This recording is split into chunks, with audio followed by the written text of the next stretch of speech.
आप सबको जय मसीह की। इस सुबह के समय हम एक वचन अध्ययन करेंगे जो पहले यूहन्ना की पत्री 4 अध्याय के 19वें वचन से है।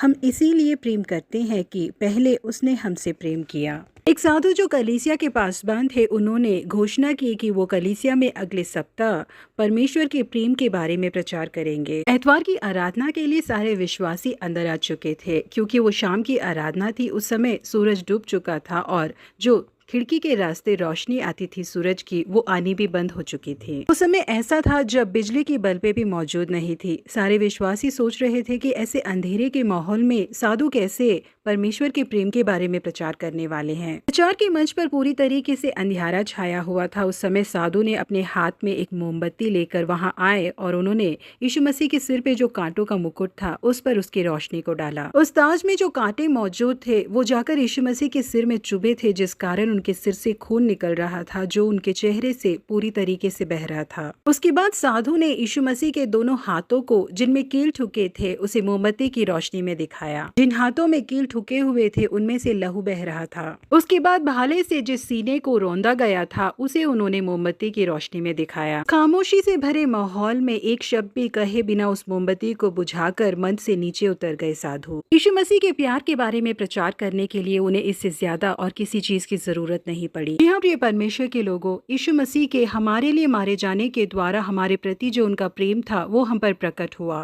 प्रेम का वर्ण करने के लिए कोई शब्द ही मौजूद नहीं है। उनसे बेहद प्रेम करके हमारे लिए अपने आप को बलिदान देने वाले यीशु मसीह से हमें और अधिक प्रेम करना चाहिए, जिसके लिए हमें सबसे पहले हमारे चारों ओर ऐसे लोगों को रखना चाहिए जो यीशु मसीह से प्रेम करते हैं, क्योंकि जब वो लोग यीशु मसीह के प्रेम के बारे में बातें करेंगे तो वो प्रेम हमारे हृदय को भी भरेगा। और दूसरी चीज, हमें उनके कलवरी के प्यार के ऊपर अध्ययन करने के लिए अलग से समय निकाल कर बैठना चाहिए। सर्व सृष्टि की रचना करने वाले सर्व सामर्थ्य यीशु मसीह मेरे लिए उस श्रापमय क्रूस पर क्यों मरे, यदि इस बात पर हम अध्ययन करेंगे तो हम उनके प्रेम को और अधिक जान पाएंगे। इस प्रेम को भूलकर हमें कभी भी उनका इनकार नहीं करना चाहिए। पतरस उस प्रेम को भूल गया जो यीशु मसीह ने उसके ऊपर रखा था और 3 बार उनका इनकार कर दिया। यीशु मसीह ने मुड़कर जब उन्हें देखा तो उनकी दोष भावना ने उन्हें कचोड़ के रख दिया। वो अकेले में जाकर बिलक बिलक कर रोने लगे। यहाँ प्रिय परमेश्वर के लोगों, हो सकता है कि हमने पतरस की तरह यीशु मसीह को भूल गए और उनका इनकार किया हो, लेकिन हमें उसी परिस्थिति में नहीं बने रहना चाहिए। यीशु मसीह के माफ करने वाले प्रेम के अंदर हमें लौट आना चाहिए। भले ही यहूदा पछताया था, लेकिन वो यीशु मसीह के प्रेम में वापस लौट कर नहीं आया। उसने जाकर फांसी लगाकर खुदकुशी कर ली। लेकिन पतरस अपनी गलती के लिए पछताए, रोए और वापस यीशु मसीह के प्रेम में लौट आए। यीशु मसीह के लिए उन्होंने कई सेवकाइयों को किया। अंत में उनके लिए उन्होंने अपने प्राण को भी त्याग दिया। जी हाँ प्रिय परमेश्वर के लोगों, यीशु मसीह हमसे बेहद प्रेम करते हैं। हमारे लिए उन्होंने अपने जीवन को भी दे दिया। इसलिए उस यीशु मसीह को हम दुखी ना करें, उनसे अधिक प्रेम करें, उनके प्रेम में बने रहें। प्रभु आप सबों को आशीषित करे।